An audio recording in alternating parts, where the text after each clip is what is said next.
Ubang airline passengers sa Davao International Airport na nangatulog human na kansela ang pipila ka flights tungod sa IT outage. Hinuon balik normal na ang operasyon sa maong airport. Ada report ni John D. Esteban. Alas 6 sa gabi niadtong Biyernes pa anaa sa Davao International Airport si Irene. Samtang nagpaabot sa iyahang flight pagka alas 9 sa gabi sa susamang adlaw, kalit na kansela ang iyahang flight pa Manila. Kay kalit naguba ang system sa airline tungod sa information technology o IT outage. Nagparibok na lang siya sa iyahang flight. Gani na delatar ang iyahang pagproseso sa iyahang mga dokumento kay magtrabaho unta abroad. Saan kayo natulog? Dito lang po sa gilid. Lang. Opo. Kapson. Opo. Pero yung pagkain, Meron naman po silang binibigay na pagkain. yung airline mismo. Opo. Si Jovelyn dinhi na lang po sa salog sa airport na tulog kay kanselado ang flight pa Manila.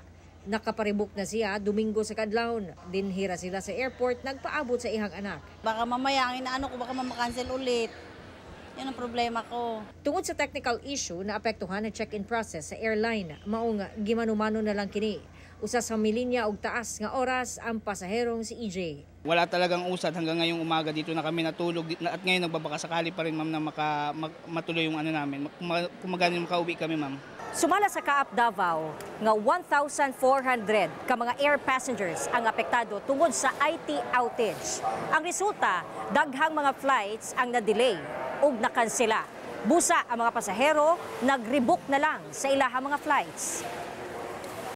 Natay allocate nga space dito sa may second floor.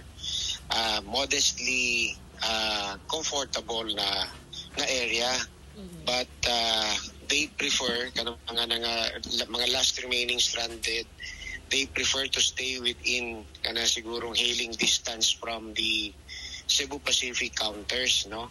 So dili nato na sila mapugos. Naghatag punta og token assistance sa mga gamayng pagkaon. Hinuon, sumala ni Obsena Sabado sa buntag, hinahinay na nga mibalik sa normal ang operasyon sa airline. Dili lang airline operation ang naapektuhan, lakip na ang mga bangko, healthcare system, government agency ug uban pang industriya. Dili lang sa nasod, hasta sa ubang mga nasod. Sa pahayag sa cybersecurity giant nga CrowdStrike, pinaagi sa platform nga X nga nakasinati sila og major disruption tungod sa issue sa tech update.